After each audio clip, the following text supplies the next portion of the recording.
El Perú que me enseñaron no existía, era una mentira.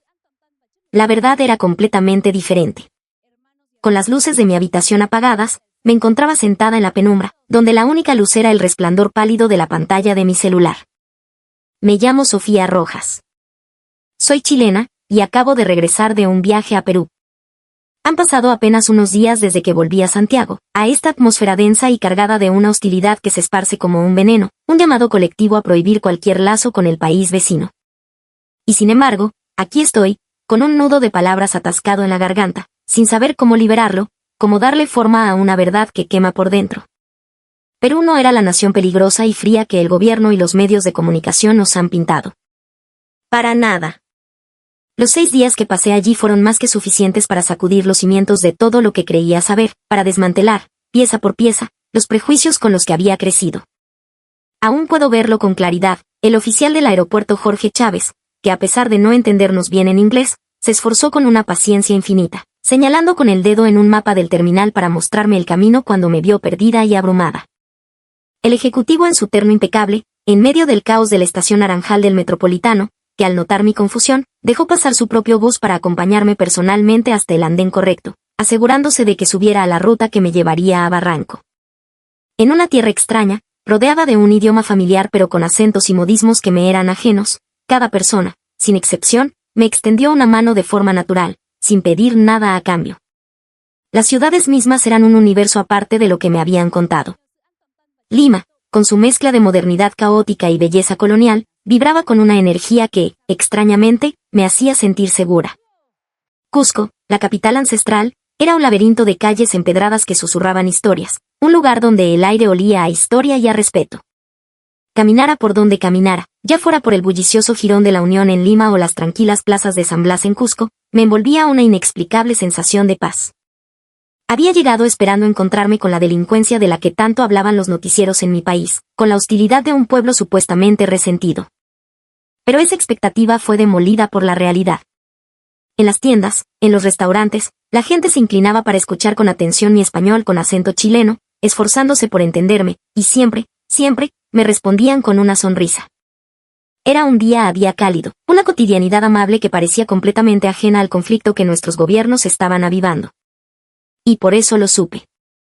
Lo descubrí con una certeza que me heló la sangre. La imagen de Perú que nos habían vendido en Chile, esa caricatura de un vecino conflictivo y atrasado, era una farsa. Una mentira conveniente. Pero ahora, mientras intento plasmar esta verdad en palabras, mis dedos se paralizan sobre la pantalla. El borrador de una publicación en mis redes sociales. ¿Cuántas veces lo he escrito y borrado ya? Perú no era un país terrible. Al contrario, fue sorprendentemente acogedor. La gente fue amable y las ciudades tranquilas. Es una simple y honesta impresión, nada más. Pero sé, con una certeza aterradora, que si presiono publicar, seré devorada.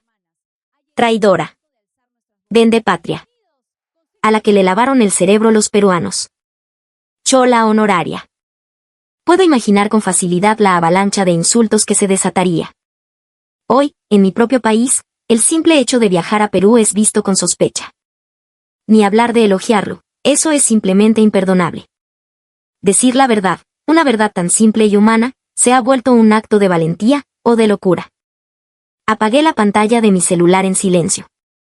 En mi pecho, solo queda un hecho innegable, una memoria grabada a fuego. Perú no era el enemigo que nos dibujaban. Era un lugar lleno de gentileza y de una paz cotidiana, un rincón cálido del mundo. Pero para esa verdad, en este momento, no parece haber lugar en mi propia tierra. El 7 de noviembre de 2025, en el solemne Salón Dorado del Palacio de Gobierno en Lima, la presidenta del Perú, Isabella Vargas, pronunció un discurso que resonaría como un trueno en todo el continente. Con palabras firmes y un tono que no admitía ambigüedades, abordó uno de los temas más sensibles en la geopolítica sudamericana, la disputa marítima con Chile. El diferendo del Triángulo Marítimo, como se le conocía, se refería a una porción del Océano Pacífico que ambos países reclamaban como suya. No era una simple diferencia diplomática, era una herida abierta desde el Fallo de La Haya, una cicatriz histórica que amenazaba con supurar y desestabilizar la frágil paz de la región. La presidenta Vargas, en su discurso a la nación, elevó la disputa de un problema limítrofe a una cuestión de soberanía nacional. dejó de tratarlo como un asunto de cancillerías para posicionarlo como una amenaza directa a la integridad territorial del Perú. Y entonces, lo declaró sin rodeos: si se produjera cualquier incursión no autorizada en lo que consideramos nuestro sagrado Mar de Grau, será interpretado como un acto que atenta contra nuestra soberanía. Y el Perú, no duden, sabrá defender lo que le pertenece con la vida si es necesario. La frase atenta contra nuestra soberanía es un concepto cargado de peso histórico y legal en el Perú, un detonante que evoca los momentos más críticos de la defensa nacional. Yendo más allá, la presidenta Vargas insinuó la posibilidad de que el Perú activara pactos de defensa regionales si la situación escalaba, un mensaje velado pero potente dirigido a la comunidad internacional. Era una declaración que buscaba mostrar al mundo que el Perú se tomaba la disputa con la máxima seriedad y que estaba dispuesto a coordinar una respuesta con sus aliados si era necesario. Sin embargo, estas palabras provocaron una reacción volcánica en Santiago. El gobierno chileno condenó la declaración como una intromisión inaceptable y una provocación que cruzaba una línea roja. Los medios de comunicación oficialistas chilenos se encendieron, dedicando horas de programación y portadas enteras a atacar al Perú. El Perú avanza hacia un peligroso nacionalismo expansionista, titulaba un diario. Amenazan los intereses soberanos de Chile, sentenciaba un analista en televisión, mientras se instaba a un sentimiento antiperuano en todo el país. En las redes sociales, como si fuera una campaña orquestada por agencias gubernamentales, el sentimiento antiperuano se propagó como la pólvora. El que viaja a Perú es un traidor. Comprar productos peruanos es financiar al enemigo. Perú es un país de resentidos. Cada vez que estas frases se repetían, la atmósfera se volvía más densa, haciendo casi imposible no sumarse al coro de críticas. Yo había regresado de mi viaje apenas unos días antes, y este cambio en el ambiente fue tan rápido que pude sentirlo en la piel. Las conversaciones que escuchaba en el metro, las noticias que inundaban mi feed, los programas de debate en la televisión, todo parecía gritar al unísono: aléjense de Perú. Y tras el discurso de la presidenta Vargas, el peruanismo se empezó a catalogar como una traición, y el boicot, como un deber patriótico. El autoaislamiento, el boicot, la campaña antiperuana. Todo se conectó en una sola línea, redibujando la conciencia colectiva. En medio de esa tormenta, las personas como yo, que habíamos visitado Perú y guardábamos en el corazón la imagen real de lo que vimos, perdimos nuestro lugar a una velocidad vertiginosa. En la superficie, la hostilidad se había convertido en la norma. Pero en el fondo de nuestros corazones, quedaba un recuerdo imborrable, una verdad que no podíamos negar. Contarla, sin embargo, se sentía como un acto de suicidio social. El aire era demasiado pesado. En esta nueva era, hablar de Perú, simplemente hablar, se había convertido en un acto peligroso. Poco después del discurso de la presidenta Vargas, la idea de que Chile debía distanciarse de Perú se extendió como una plaga. Ya no era un debate de políticos o expertos en relaciones internacionales, se había convertido en un sentimiento palpable que se manifestaba en la vida cotidiana de la gente. El gobierno chileno no tardó en hacer un llamado oficial a la autocensura de viajes a Perú y al boicot de sus productos. En redes sociales, publicaciones que parecían impulsadas por medios estatales se viralizaban a diario. Si tenías un viaje planeado a Perú, cancélalo ahora. Es tu deber patriótico, decía uno. Comprar pisco peruano o ropa de alpaca es darle dinero a un país que nos amenaza, afirmaba otro. Frases aún más duras comenzaron a circular, normalizando la presión social: ir a Perú te convierte en un mal chileno, con la tensión actual, ¿cómo se te ocurre ir a dejar tu plata al país enemigo? Como resultado, los principales destinos turísticos peruanos, antes llenos de chilenos, experimentaron un cambio visible. Lima, Cusco, Máncora. Lugares que hasta hace unos meses rebosaban de la energía y el acento de mis compatriotas, comenzaron a mostrar espacios vacíos. Los grupos de turistas chilenos con sus maletas, que antes llenaban la plaza de armas de Cusco o los restaurantes de Miraflores, desaparecieron. El murmullo familiar de las expresiones chilenas en las zonas comerciales se silenció de repente. Un importante periódico de Santiago publicó, con un tono triunfalista, que más de 500.000 de pasajes aéreos a Perú han sido cancelados. Esa cifra, acumulada en un tiempo récord, fue celebrada en las redes como una victoria patriótica, una prueba de que el boicot estaba poniendo de rodillas al Perú. Pero detrás de esa fachada de unidad nacional, crecía una sombra de confusión y ansiedad. Los jóvenes chilenos con una mentalidad más global, aquellos que habían soñado con estudiar en universidades peruanas o hacer intercambios culturales, se vieron atrapados en esta atmósfera asfixiante. Si la relación con Perú está tan mal, ¿de qué me va a servir estudiar allá? No conseguiré trabajo al volver, se lamentaban algunos. Mis papás me están diciendo que es muy peligroso, que me olvide de Perú y vuelva a casa, confesaban otros. Incluso los estudiantes más brillantes de las universidades de élite en Santiago, que antes veían en Lima un polo de oportunidades, empezaban a dudar. Aquellos que recordaban los tiempos de colaboración y auge en el intercambio empresarial, académico y cultural entre ambos países, se sentían desconcertados por la velocidad y la virulencia del cambio. Mientras tanto, los que lideraban la campaña de boicot lo proclamaban con orgullo: esta es una demostración de nuestro patriotismo. Debemos disciplinar a Perú, hacer que su economía sienta el dolor para que aprendan a respetar a Chile. Las voces que apoyaban la línea dura del gobierno, justificando el aumento del sentimiento antiperuano como un acto de amor a la patria, se multiplicaban. No viajar, no comprar, mantener la distancia. Todo se convirtió en una prueba de lealtad al país. Públicamente, el discurso era de victoria. La unidad de los chilenos ha golpeado duramente a Perú. Chile mantiene una postura firme y no se doblegará ante las provocaciones peruanas. Cada vez más gente repetía estas frases con el pecho inflado, y la televisión e internet se llenaron de información que reforzaba esta narrativa. Sin embargo, la realidad era que esta campaña había adquirido un fervor excluyente y unilateral, casi ciego. Y silenciosamente, arrastrados por esta marea, estábamos personas como yo, que habíamos visto y sentido el verdadero Perú. La imagen cálida y vibrante que vivía en mi corazón chocaba frontalmente con la actitud de rechazo que la sociedad exigía. Esa contradicción me apretaba el pecho día a día, robándome las palabras, dejándome muda ante la injusticia. Cuanto más avanzaba el sentimiento antiperuano en nombre de la justicia y el patriotismo, más solos y aislados nos sentíamos aquellos que conocíamos la verdad. Y así, este movimiento de boicot, nacido del orgullo nacional, se encaminaba hacia un final irónico y doloroso, mientras otra realidad, una que nadie en Chile quería ver, se desarrollaba silenciosamente al otro lado de la frontera. En Chile, frases como "nuestra unidad está haciendo que Perú pague las consecuencias" o "deben estar suplicando que vuelvan nuestros turistas" se repetían con un aire de superioridad. La cantidad de pasajes cancelados, la disminución de viajeros, los llamados al boicot. La suma de todo eso, creían muchos, debía estar causando un colapso en la economía peruana. Era una conclusión lógica, casi matemática. Sin embargo, al mirar las cifras frías y la realidad sobre el terreno, esa percepción se revelaba como una ilusión con profundas grietas. Primero, el vacío dejado por los turistas chilenos se llenó mucho más rápido de lo que nadie en Santiago había imaginado. El factor clave fue la creciente demanda de viajes a Perú desde otras partes del mundo, impulsada por la mística de su historia y una tasa de cambio favorable. El hueco dejado por los chilenos fue ocupado casi de inmediato por viajeros de Norteamérica, Europa y un creciente número de turistas de Brasil y otros países asiáticos. En las ciudades principales como Lima y Cusco, la ausencia de los grandes grupos de turistas chilenos fue, ciertamente, notoria.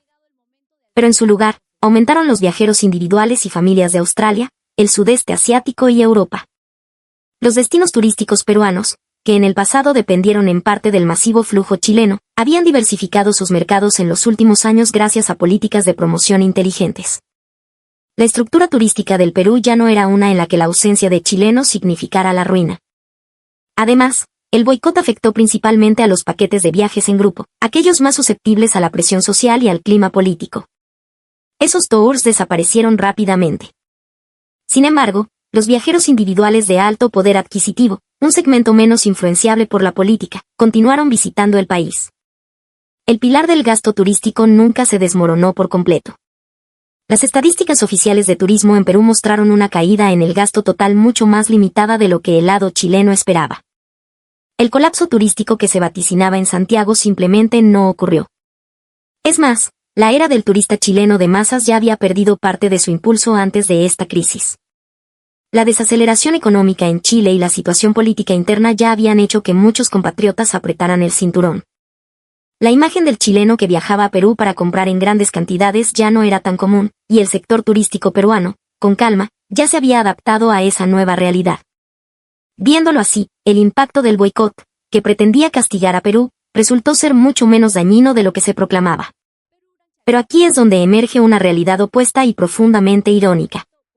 Una parte significativa de los vuelos entre Santiago y Lima eran operados no por aerolíneas peruanas, sino por compañías chilenas. Con la drástica caída de pasajeros chilenos, estas aerolíneas se vieron obligadas a volar aviones casi vacíos, manteniendo rutas deficitarias para no perder sus LATs. Se estima que las pérdidas para estas empresas chilenas alcanzaron una cifra millonaria. Y eso no es todo. Dentro de Perú, muchas de las agencias de viajes, tiendas de souvenirs y servicios de transporte orientados específicamente al turista chileno eran, en realidad, propiedad de chilenos residentes en Perú. Con la desaparición de sus clientes, sus ingresos se desplomaron.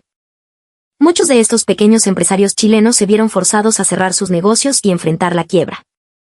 Una acción que supuestamente buscaba dañar al Perú terminó golpeando directamente el sustento y el trabajo de los propios chilenos. En las redes sociales de mi país se celebraba el daño infligido a Perú. Pero sí se miraba con una perspectiva más amplia y honesta. Los más perjudicados en esta disputa no fueron los peruanos. Al contrario, tanto económica como socialmente, fueron nuestros propios compatriotas quienes sufrieron las peores consecuencias. El boicot, que debía ser un acto de amor a la patria, rebotó de una manera perversamente irónica, perjudicando a nuestra propia gente y a nuestras propias empresas. Esa era la otra cara de la moneda, la que nadie quería mostrar. El recuerdo de esos 6 días que pasé en Perú regresa a mi mente una y otra vez, con una claridad que desafía el paso del tiempo. La imagen que me habían inculcado desde niña, Perú igual a peligro y resentimiento, se fue desmoronando lentamente con cada experiencia, con cada encuentro. El primer día que intenté usar el metro de Lima, me quedé paralizada en la estación central, sin entender cómo funcionaban las rutas ni qué tarjeta necesitaba. Miraba el mapa una y otra vez, incapaz de descifrar la línea que me llevaría a mi destino. Estaba a punto de rendirme cuando un hombre con terno, probablemente un oficinista apurado, se dio cuenta de mi angustia. ¿Necesita ayuda?, me preguntó con un español limeño amable y pausado. Le expliqué a dónde iba, y él, sin dudarlo, dejó pasar el tren que estaba esperando para guiarme hasta el andén correcto. Antes de que las puertas se cerraran, se despidió con una sonrisa y un gesto de la mano. En ese momento, sentí una calidez en el pecho que no esperaba, un calor que disolvió años de prejuicios. Una noche, cenando en una pequeña picantería en Arequipa, intentaba traducir el menú con una aplicación en mi celular. La mujer que atendía el local, una señora mayor de sonrisa dulce, se dio cuenta y se acercó. Con una paciencia infinita, me describió cada plato, me recomendó el rocoto relleno y se aseguró de que no picara demasiado para mi gusto. Mientras comía, se sentó cerca y me contó historias de la ciudad. El sabor de esa comida, sazonada con una hospitalidad genuina, es algo que jamás olvidaré. En los lugares turísticos, la historia se repetía. En el Valle Sagrado, tuve un pequeño problema con un boleto de ingreso. El idioma y la burocracia me tenían confundida y frustrada. Un guía local que pasaba por allí, sin tener ninguna obligación, se detuvo y me dio por mí. Calmó al personal de la taquilla, me explicó el malentendido con gestos y palabras sencillas, y se aseguró de que todo se resolviera. Tranquila, no se preocupe. Todo tiene solución, me dijo con una voz suave que se sintió como un bálsamo en medio de la tensión. Y estos recuerdos no son solo míos. Otros amigos chilenos que han viajado a Perú me han contado experiencias similares. Los peruanos saben separar perfectamente la política de la gente, me dijo uno. Me sorprendió lo diferente que es la gente real de la imagen que nos muestran en las noticias, confesó otra. Nos enseñaron a ver a Perú como un enemigo, pero esa idea se me cayó a pedazos en un par de días. Voces como estas comenzaban a susurrarse a mi alrededor, en círculos de confianza, lejos del oído público. Hasta ahora, en la escuela, nos habían enseñado una historia de conflictos, la guerra del Pacífico como una herida que definía nuestra relación. En las noticias, cada roce diplomático se presentaba como una prueba más de que Perú era un país en el que no se podía confiar. Era la narrativa oficial, el sentido común de nuestra sociedad, una premisa que nadie se atrevía a cuestionar. Pero, ¿y el Perú que yo había recorrido con mis propios pies, visto con mis propios ojos, escuchado con mis oídos y sentido en mi piel? Allí no había hostilidad ni frialdad. El oficinista del metro, la dueña de la picantería, el guía del Valle Sagrado. Ninguno de ellos me trató como una enemiga.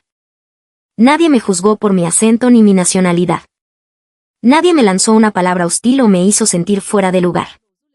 Por supuesto, no se puede entender la totalidad de una sociedad en un viaje de 6 días.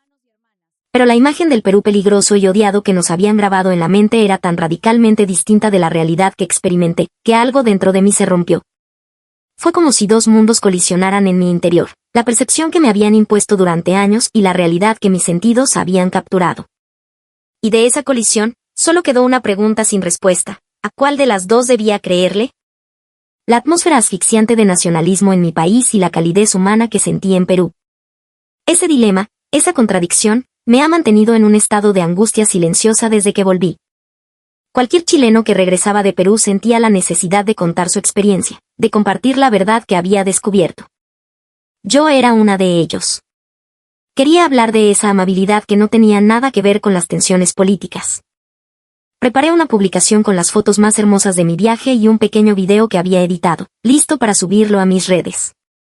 Pero lo que me esperaba al otro lado era una realidad inesperadamente fría e irracional. Publiqué una simple historia sobre cómo me habían ayudado en una estación de Lima, y los comentarios que recibí no fueron de agradecimiento ni curiosidad.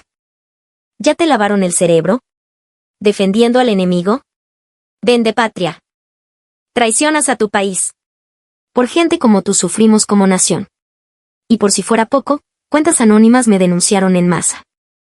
La publicación fue eliminada en menos de medio día. Otro día, intenté de nuevo con un texto más sutil, sin mencionar explícitamente la amabilidad, solo hablando de la belleza de los paisajes. Esta vez, el castigo fue mayor, mi cuenta fue restringida temporalmente. Recibí una notificación de actividad sospechosa. Otros compatriotas que volvieron de Perú me contaron historias idénticas. En el momento en que publicabas algo positivo sobre Perú, se desataba una tormenta de ataques y una vigilancia implacable. Era un patrón. Poco a poco, me di cuenta de que no se trataba solo de denuncias individuales o del acoso de troles. Había un mecanismo más grande en funcionamiento. Los propios algoritmos de las plataformas sociales parecían estar programados para suprimir cualquier contenido que asociara a Perú con algo positivo. Publicaciones que contenían combinaciones de palabras como Perú, amabilidad, belleza o seguridad simplemente no aparecían en los resultados de búsqueda o eran invisibles en los feeds de otros usuarios. El shadowbanning automático estaba ocurriendo a una escala masiva y silenciosa. Y lo más perturbador era que el contenido con el vector opuesto, es decir, las publicaciones que atacaban a Perú, era activamente promocionado, recomendado para que llegara a más gente. Me discriminaron en Perú por ser chileno. Perú es un país peligroso y sucio, no vale la pena viajar. Los peruanos son un pueblo arrogante. Incluso publicaciones con información dudosa o pocas interacciones eran impulsadas a la parte superior de los timelines. Mientras tanto, las voces que elogiaban a Perú o intentaban compartir una perspectiva neutral eran sistemáticamente silenciadas. Como resultado, el espacio digital se llenó exclusivamente de una narrativa de odio. Todos los chilenos odian a Perú. Perú es un país peligroso. Es nuestro deber como patriotas mantenernos alejados de un país enemigo.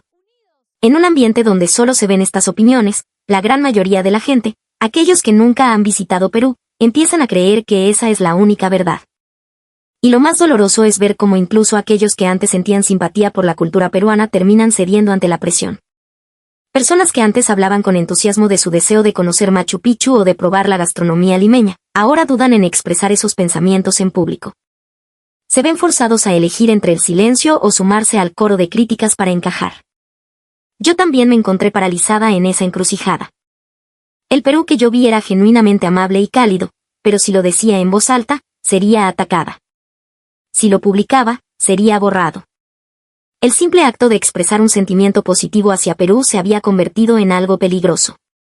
Frente a un sistema que coarta hasta la libertad de sentir y pensar, poco a poco bajamos la voz, obligados a guardar nuestros recuerdos en lo más profundo del corazón.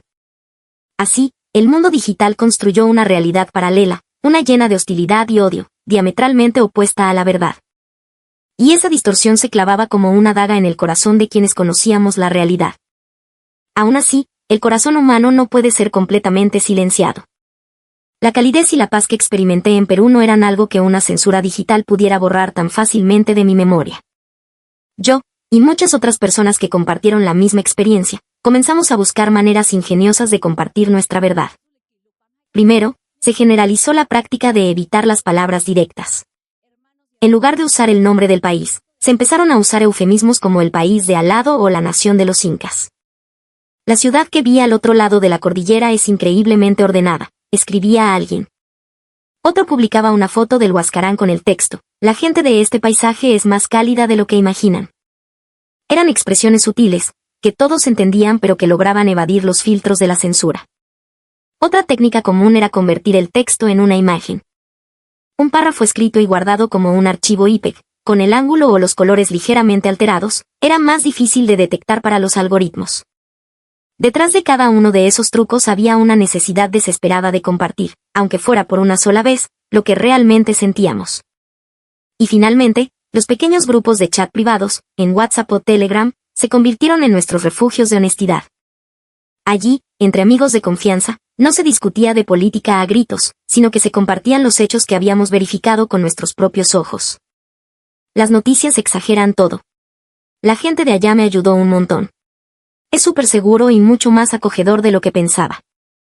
Aunque los intercambios eran breves, el entendimiento entre nosotros era inmediato. Se compartía silenciosamente un sentimiento común, el deseo de no abandonar el mundo que habíamos visto, un mundo que era completamente diferente al enemigo que la política y la opinión pública habían fabricado. Aunque no se nos permitía hablarlo abiertamente, ese recuerdo seguía vivo en nuestros corazones. Para los que habíamos viajado, era como un tesoro secreto. Y al susurrarnos estas verdades entre nosotros, nuestra convicción se hacía más fuerte. Perú no era un enemigo al que odiar. Esa pequeña y simple verdad era protegida sigilosamente en medio del violento torbellino de la opinión pública. En Chile existe una fuerte corriente de mantención del orden social. Es un sistema enfocado en preservar la estabilidad interna, a tal punto que a menudo el gasto en seguridad interior supera al de defensa. Esta crisis con Perú sacó a la luz, una vez más, como nuestro gobierno, mientras proyecta una imagen de fortaleza y firmeza hacia el exterior, opera un sofisticado mecanismo de vigilancia y control sobre lo que sus propios ciudadanos dicen y piensan. El sistema reacciona de forma sensible a cualquier discurso político que se desvíe de la línea oficial, promoviendo la hostilidad hacia ciertos países. Al mismo tiempo, controla minuciosamente las voces y emociones internas para que no se desborden, revisando publicaciones en redes sociales y eliminando opiniones o hechos que resulten inconvenientes. La postura de confrontación hacia Perú, en cierto sentido, no era más que una extensión de esa política de control. Atacar a Perú y mostrar una diplomacia de mano dura servía también como una conveniente válvula de escape para desviar la atención de los problemas internos.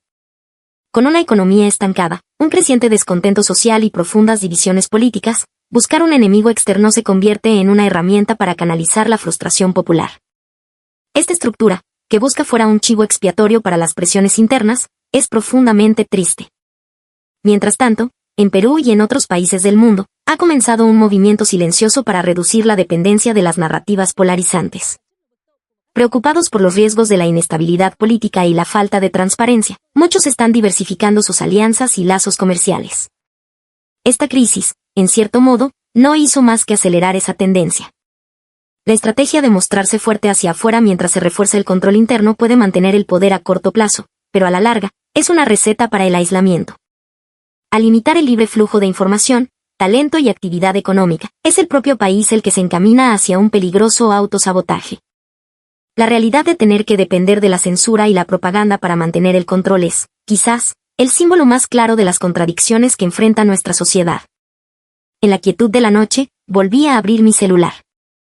En el álbum de fotos, me detuve en una imagen. Un paisaje casual, tomado durante mi viaje. Era una foto serena de una esquina en el distrito de Barranco, en Lima, capturando un instante en el que la gente caminaba bajo la luz del atardecer. Para cualquiera, sería una foto sin importancia. Pero para mí, era un espejo de un recuerdo inolvidable. Mis dedos volvieron a volar sobre la pantalla, escribiendo y borrando las mismas palabras una y otra vez. Perú no daba miedo. Los peruanos fueron amables. Quiero volver. Solo pensar en la reacción que esas simples verdades provocarían en el mundo exterior me oprimía el pecho, y las palabras se negaban a quedar fijadas en la pantalla. Cerré la ventana de publicación y solté un suspiro corto y pesado. Pero no me quedé completamente en silencio. No esta vez. Abrí un pequeño grupo de chat, donde solo estaban mis amigos más cercanos, y envié una única foto sin texto. La del atardecer en Barranco. Y luego, un solo mensaje. Yo vi un Perú que no sale en las noticias. No hacía falta ninguna otra explicación. Para aquellos que albergaban el mismo sentimiento en el pecho, esa breve frase era más que suficiente. Por más que un Estado intente controlar la conciencia colectiva con discursos de odio, jamás podrá borrar los recuerdos que una persona graba con sus propios ojos, escucha con sus propios oídos y siente con su propio corazón. La pequeña gentileza recibida en un viaje, la luz de una ciudad desconocida admirada con asombro, una sonrisa fugaz y una palabra amable. Esos pequeños tesoros están grabados en el alma de una forma mucho más profunda y silenciosa que cualquier atmósfera política. Esos recuerdos aún no se han convertido en voces, aún no han salido a la luz del mundo público. Pero quizás, algún día, se conviertan en las semillas de un